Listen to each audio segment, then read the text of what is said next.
Assim que eu posso abraçar ela também e dormir logo em seguida. Então, se eu acordo, eu durmo de novo, não tem problema nenhum. Mas, quantas vezes chega lá o esposo ou a esposa,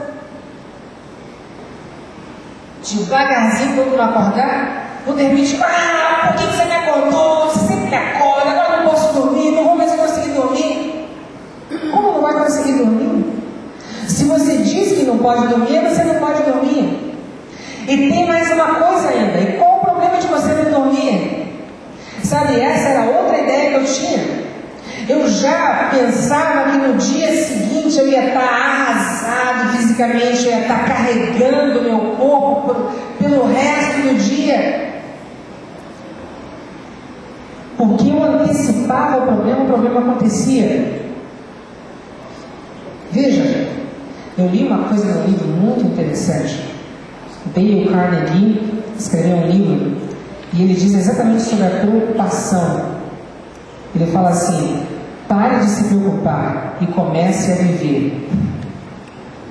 Ele diz assim, que nunca ninguém morreu por causa de não dormir, mas que muitas pessoas já morreram por causa de se preocupar em dormir.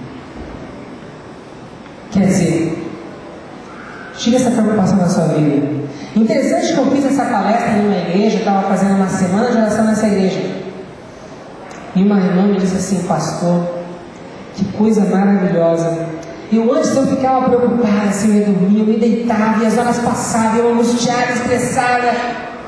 E depois chegava no dia seguinte eu estava cansada porque eu não tinha conseguido dormir direito. Pela primeira vez, pastor, depois da sua palestra, eu cheguei em casa. Eu fechei os olhos e eu fiquei inconsciente na mesma hora. E eu tive um dia maravilhoso. E uma senhora, que ela tomava remédio para dormir por vários anos e assistiu a minha semana de oração também. E ela parou de tomar remédio para dormir. E ela tinha problema para levar o filho dela na escola. Todos os dias ela levava o filho dela na escola tarde, porque ela ficava até tarde da noite sem dormir. Finalmente dormia com um comprimido e depois acordava tarde e levava a criança na escola tarde. E naquela semana ela não tomou remédio para dormir, dormiu todas as noites bem e levou o filho dela na escola. Mas se você não dormir, qual é o problema? Sabe, eu percebi uma coisa. Todas as pessoas que têm problema para dormir, elas se preocupam com dormir. E sabe por que elas não dormem? Porque elas se preocupam com dormir. Ao invés de você se preocupar com dormir, sabe o que você faz? Dorme. É a melhor coisa. Outra coisa. A gente precisa fazer com que os erros das pessoas sejam pequenos. Às vezes a gente tem uma tendência de exagerar os erros das pessoas. Sabe? Que quando você ama, você vê os erros pequenos e você exagera as virtudes. Entendeu? Vê os erros pequenos e exagera as virtudes. E eu tenho outro exemplo para dar para vocês. E esse exemplo é com relação à organização, com relação à limpeza. Olha, esse é um problema sério. Esse é um motivo de muito problema entre as famílias. Porque algumas pessoas são organizadas e outras não. E as pessoas que são organizadas, às vezes, têm dificuldade de aceitar aquelas que não são muito organizadas. E esse problema chega lá também em casa. Eu sou mais ou menos organizado, a minha esposa mais do que eu, mas a nossa filha, uau! Sabe que para entrar no quarto dela, às vezes, é difícil de entrar, você pisa em cima das coisas, né? Mas eu ficava irritado demais com a minha filha.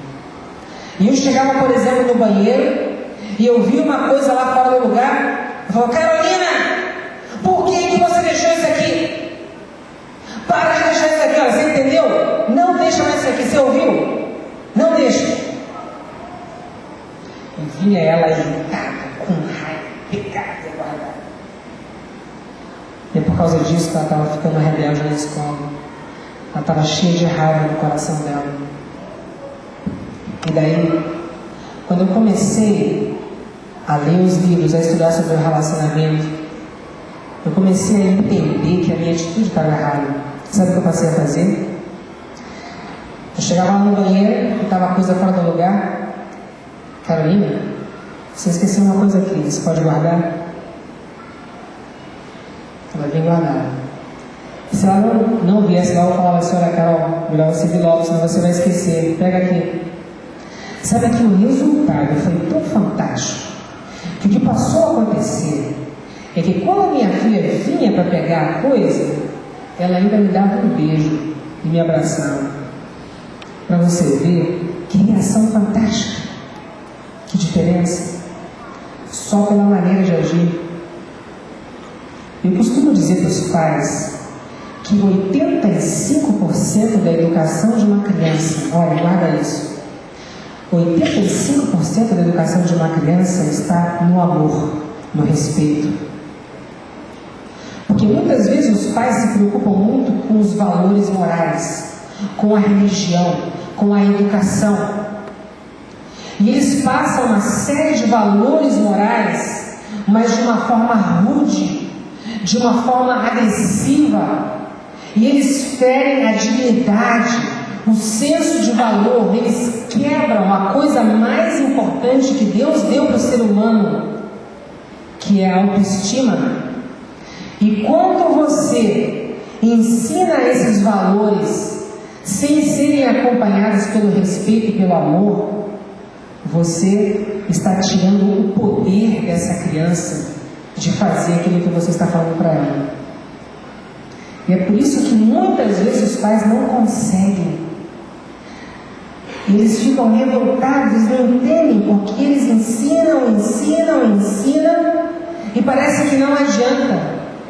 Porque falta o respeito, falta o amor, falta acreditar na criança, falta apostar na criança. Eles usam a crítica, eles usam às vezes até o sarcasmo, eles gritam com os filhos e eles não percebem a atitude deles. Não é apenas o que você fala, mas é como você fala. Porque a linguagem não verbal é mais importante do que as palavras. O seu rosto, o seu olhar, o que você exibe. Por exemplo, falar com orgulho. É uma tendência nossa de falar com orgulho quando a gente fala com as pessoas. E quando a gente fala com orgulho, a gente acaba infernizando, humilhando a pessoa. E é isso muitas vezes que os pais não veem, que os esposos não veem, que eles estão falando de uma maneira desrespeitosa, eles estão humilhando, eles estão se colocando: eu sou superior, eu sou bom. E sabe que eu conheci um pastor que ele disse assim: olha, Cláudio, eu tenho um problema. Eu sou desorganizado, eu não posso, eu não consigo se organizar. Veja só, ele falou assim: olha, só se Deus me mudar, porque eu não posso. Sabe que parece, teologicamente, parece muito bonito o que ele falou: eu não posso, só se Deus me mudar. Mas sabe onde está o problema? O problema está em que eu não posso. Porque todas as coisas posso naquele que me fortalece. Quer dizer, quando você fala eu não posso ser organizado, você acabou de profetizar no seu fracasso. Você não vai conseguir ser organizado. E ele tira o paletó, coloca na cadeira da mesa da sala. Aí ele tira a gravata e coloca no sofá. Ele tira a camisa, coloca no corredor, a calça na cama, a meia no chão do quarto e o resto lá no banheiro. Agora, quando você entra na casa dele, você vê pelo menos aí uns 3 paletós na mesa da sala e mais aí gravatas e camisas. E sabe o que? Eu falei assim, mas rapaz, e como é que a sua esposa vive nessa situação? Hein? Porque não é só ele não, o filho dele pegou ele por mim, pegou o jeito dele. Eu falei, por que ela pode viver nessa situação? Eu falei assim, olha rapaz, quando a gente casou era um problema.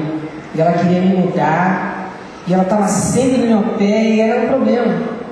Até que ela se acostumou, ela aceitou a situação, ela viu que eu não conseguia me mudar, e a gente está vivendo bem.